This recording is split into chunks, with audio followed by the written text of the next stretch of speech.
You know it'd be wrong of me to give you information like I just did with the Dark Sun and the number of the beast and not give you anything to do about it. So, I'm going to release, probably for the first time ever. Now, what I'm about to release is well within circulation, but what I'm about to do with it is something that really has never been done outside of very high-level magical lodges, and most of what's been done with it is to keep it hidden, because while I'm going to give you the opening of the watchtowers within the basis of Hermetic magic, I am going to release it in the way that it is meant to when you're not opening the watchtowers, but what you are doing is connecting yourself to the highest of the high, or the Prime Creator. For a brief second, let's look at macrocosm and microcosm. Macrocosm is the grand totality of all that is God, all that is Goddess, all that is Prime Creator. In Corinthians it says, he or she who unites with God is one with God in spirit. And that is the most powerful message that I've ever found in the Bible. And it is worthy of stating. This is that statement. This is the statement that you will make every single day. You don't need to do anything other than just simply repeat it. If you have a white candle that you can light that directs you and connects you to the Prime Creator, I say go for it. I could give you just the words, but that would be empty. I need you to know what the passages mean, so when you say them, you can say them with feeling, and they'll actually resonate. The information I'm about to give, if someone else starts saying, oh yeah, I knew that, bullshit. Because this is things that have purposely not been put into print, and I know this for a fact.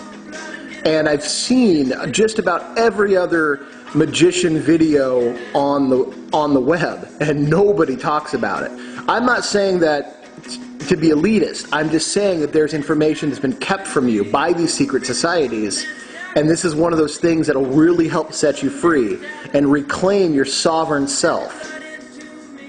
It's a powerful statement, and I want to give it to you. Hikas, iste, be, lo. That's a vibrational correspondence. All this stuff I'll write on the blog, so don't worry. That's a vibrational correspondence. It's sort of like pulling an astral fire alarm. Everything around you takes notice, no matter how powerful of an entity they are. Once they hear that vibrational frequency, they know one who is in microcosm to the macrocosm of Prime Creator is speaking. And when, after all the phantoms are banished, thou shalt see that holy and formless fire, that fire which darts and flashes through the hidden depths of the universe, hear thou the voice of fire. What does that mean? That means that only after all the phantoms have been banished, only after you've said that vibrational correspondence and your intent is to banish all the phantoms from your area, will all that darkness pull back and reveal what is truth. And the truth is that you are connected with the Prime Creator. The only illusion is that you think or that you see that you're not. The great evil is the illusion that there's separation. Okay?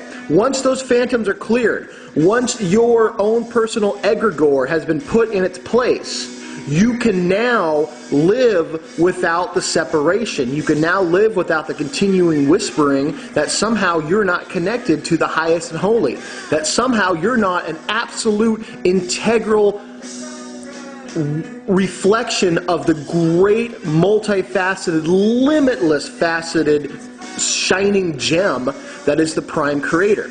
Any religion that tells you that you're a sinner or not worthy, remember, is the venom of reptiles.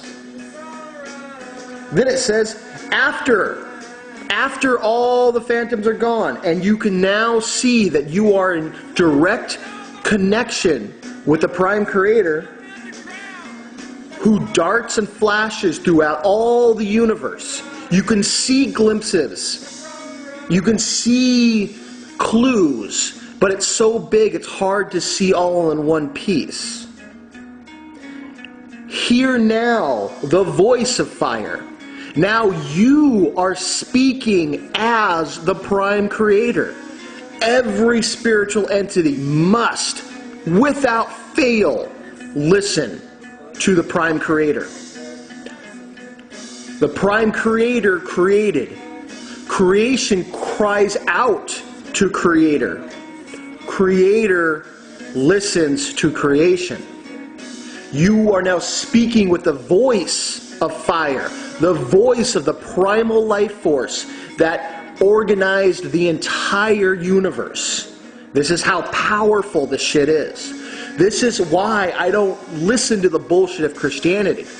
This practice is the magical equivalent to you creating a multi-universe within the small sphere of your own personal sphere of influence.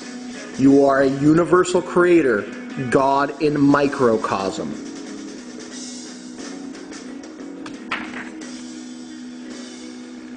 So, therefore first, the priest who governeth the works of fire must sprinkle with the lustral waters of the loud resounding sea. Now what does that mean? Well, there is fire, now water, fine. And in physical practice, you could sprinkle some holy water around. But what this really means is that for you to govern the works of fire, which is speaking as the prime creator, you must first realize that the luster, and this is something that's never been repeated, never been spoken about outside of lodges. The lustral water of the loud resounding sea has nothing to do with the ocean. It is the astral world, the astral ocean. The loud resounding is the vibrations and the voice of fire. Okay? Your voice resonates upon the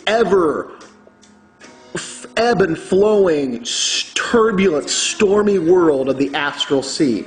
The lustral water is the water of life that is linked to your sexual prowess.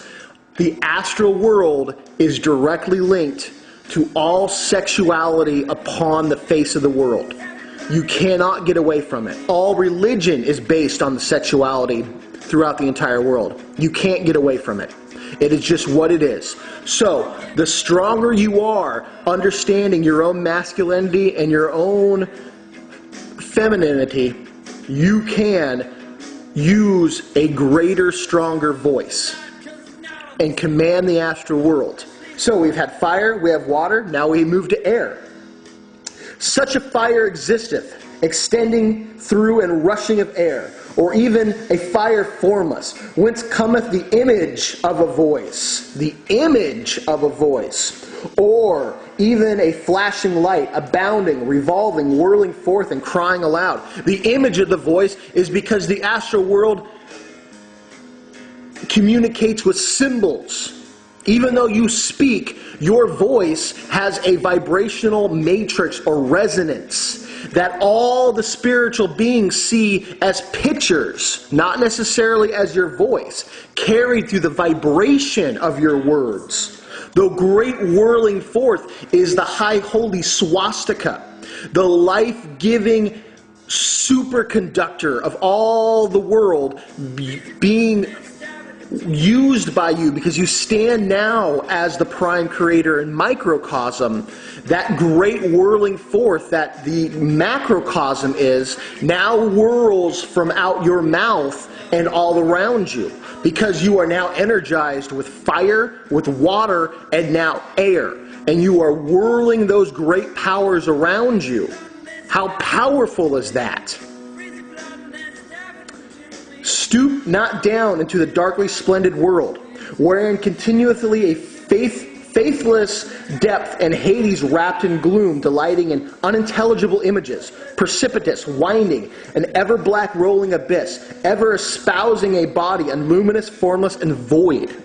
This talks about the physical. This is the Malkuth. This is the world around you. This is the world that you touch. It is unilluminated. Not like the Illuminati, but unilluminated by the great light of Kether above, by the great whirling forth of light and sound that comes down from the highest of the high. The more people who embrace that strength, that light, the brighter and brighter this dark, ever-spousing abyss becomes. That also relates to the great abyss between the high self and the superior self, but that's something different and something that's more like the dark night of the soul that we can get into later. But this talks primarily about the earth and the surrounding astral consciousness around the physical world because of all the other minds put into it. And 99% of those minds currently are focused on things that don't matter. They're focused on bizarre, abhorrent forms of pornography. They're obsessed with celebrity entertainment, which is a form of another bizarre pornography. I'm not against porn. I'm not against sexuality. I think it's some of the best things on earth. But when it becomes your habit, an addiction, your life, you need to pull back. When sports becomes your life, you need to pull back. These things are things you can delight in, but don't let them control you. The world is controlled by substanceless bullshit, all there to distract you, all to keep you in a dark, dull, docile mindset. Okay? This says, stoop not down. This means don't delve into all the unimportant bullshit, because it's just going to lead you to feeling empty and without faith.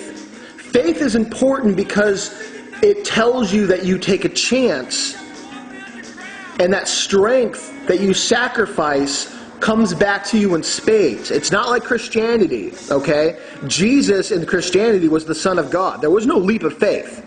All right? That's like telling you if you walk through this door, there's $1 million on the other end. Do you praise the guy who's like, oh yeah, no problem, I'm going to walk through this door and there's $1 million?